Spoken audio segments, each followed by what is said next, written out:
Hey, this is Andy One Whitelock, and this is the self-reflective video log on ZBrush 2 environment modeling.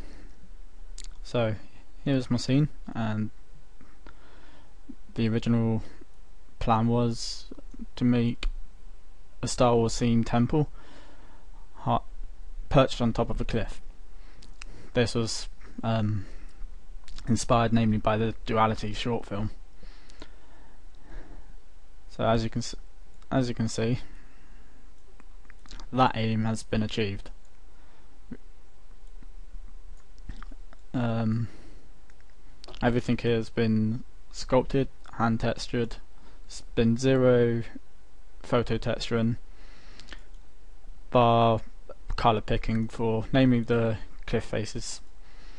That was more just to get a natural mix of colours from a natural source.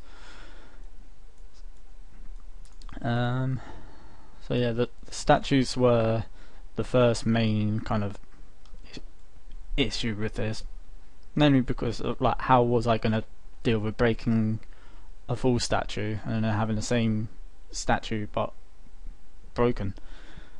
Essentially what I did was sliced it in ZBrush, closed the gaps, re-sculpted it a bit, and they've got their own separate unwraps in the end, and they're essentially two completely different meshes, and they essentially are in the ways they've been edited.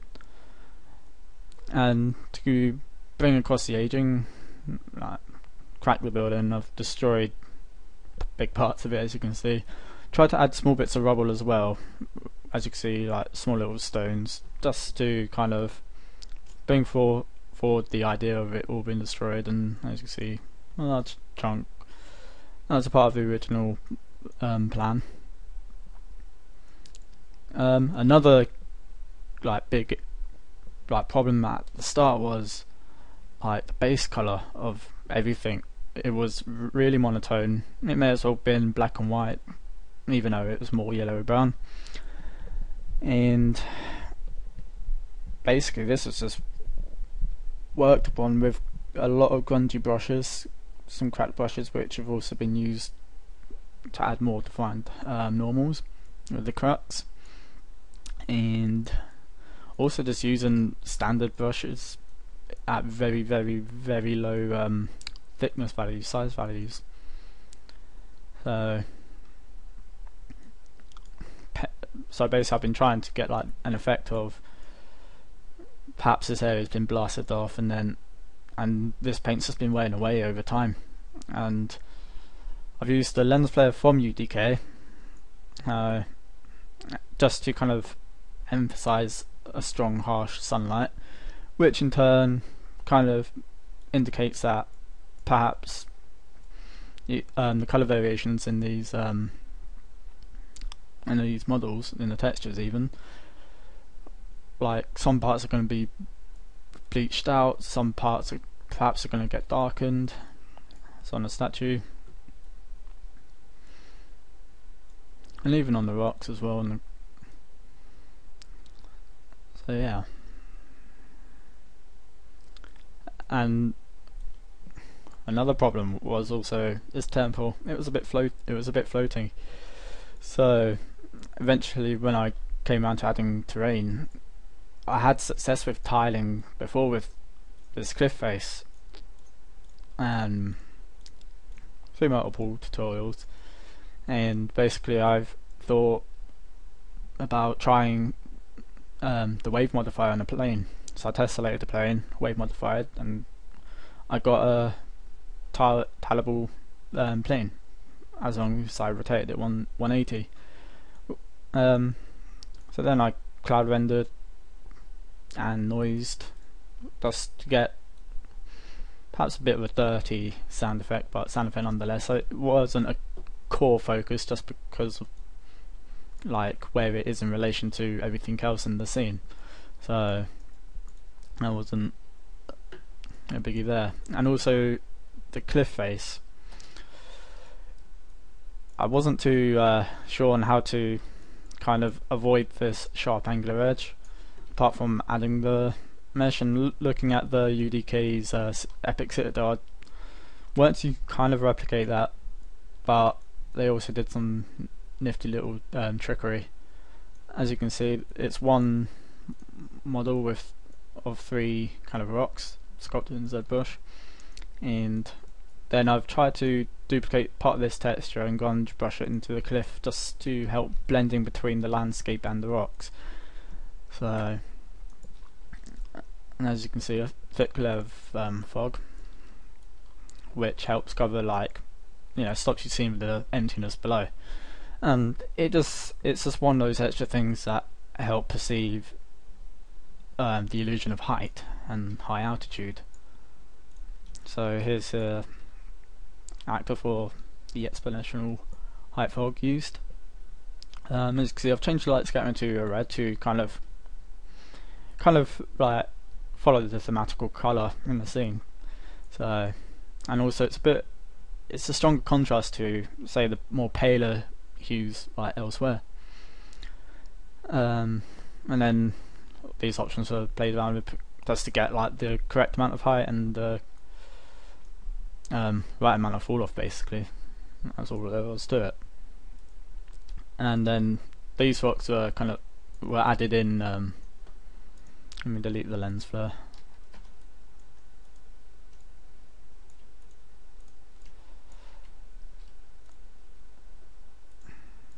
Yeah, these rocks were added in as the last item, and originally this was all empty and it looked a bit barren. But it's just a way to kind of make it more interesting. And as I was kind of reaching the asset limit, I stuck with only the one, but it was like the shape was varied enough in itself where I could rotate, change the scale, and move it and give each one different heights, and for the most part it works. I mean, I could do with a couple more models for the same job. And so yeah. Well, also thank to Julio Juarez, I think that's how you pronounce it. He has a brilliant tutorial on basically creating a sky dome,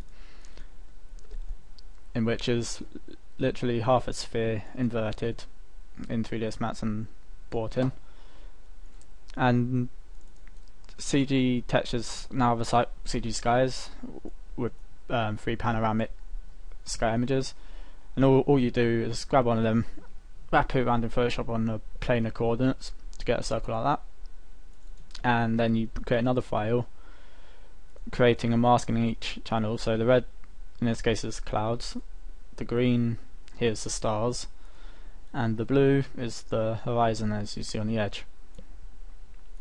These things effectively, like, they become what the controllers kind of dictate. I'll show you in a minute,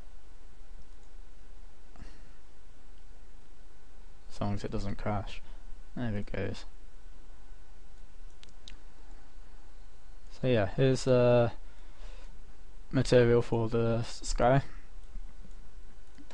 It is right. These are more about creating the settings more than an actual material. And basically, what all this will allow me to do is change color of like different aspects, vary the speed, the size. You know, it literally gives you full reign of control. So let's show you an example. Here's the material instance constants, and this kind of allows, and basically here's all the controls, and change the colours of the lot basically. Obviously click cancel because saving the package out, or just saving the map in general, seems to keep the settings, so you have to be a little careful, but it's, like I say, it's easy enough to change. And then you've got size, speed, so then bang.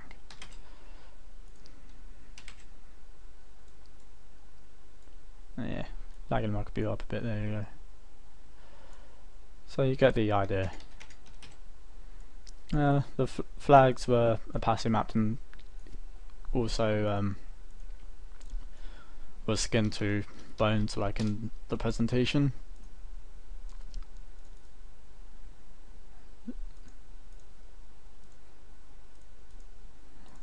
So they got a small wind effect, and so it wasn't like only the flags moving in the wind.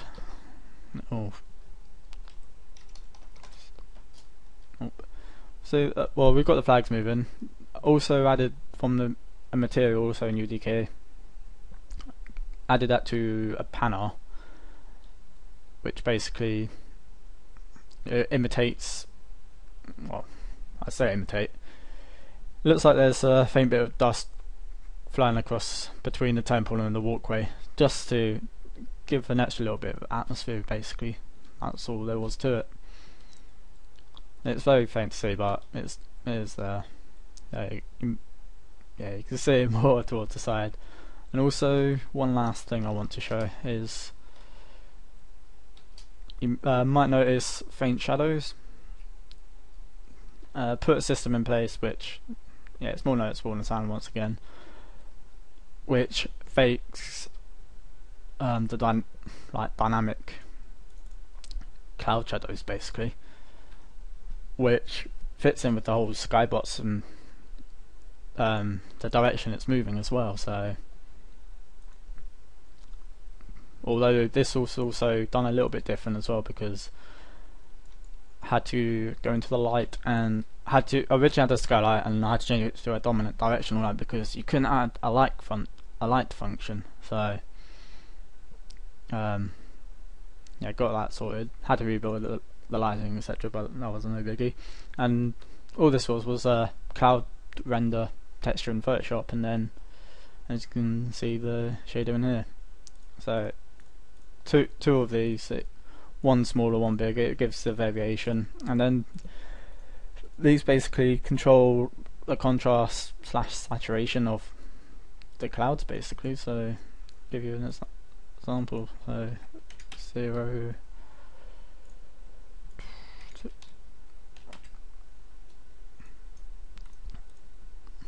it's just basically a lot of playing around with the values, and you eventually find the value, like the kind of saturation, the darkness of the shadows, the brightness of the light path, and once you're happy, that's all there is to it. So things I would like to kind of like still work upon is, well, one, this temple building could perhaps be a much more interesting shape, but I didn't want it being overwhelming, and design wise I wanted these to be taller than buildings, so it meant a trapezium kind of shape it was. But also like the destruction also it makes it almost look a bit too rectangular, so perhaps I could evolve that around. The sand dunes possibly be changed, but like I say, they weren't a primary focus. So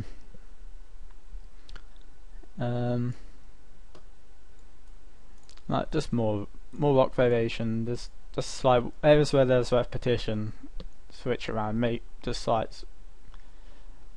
get more variation in there basically. And I think that's all I've got left to say. I would like to have introduced LED versions of these meshes, just so they were less resource intensive, because at the moment they're all the same mesh using the same texture, or 1024 I believe. So, and then also I could have perhaps looked into DirectX 11 features such as the tessellation, which could have worked fantastic with the cracked and stuff. So, but all in all, like, the look's been achieved, but like there's refinement for these sculpted cracks, etc. Like at the moment they're a bit too soft. So yeah, And also I would like a way to finish off the ends, but as you can see, I in the end just rotated the clear face, but I couldn't tile because then that would overlap. So yeah. So thank you for watching. Andy Warlock, and this is my environment.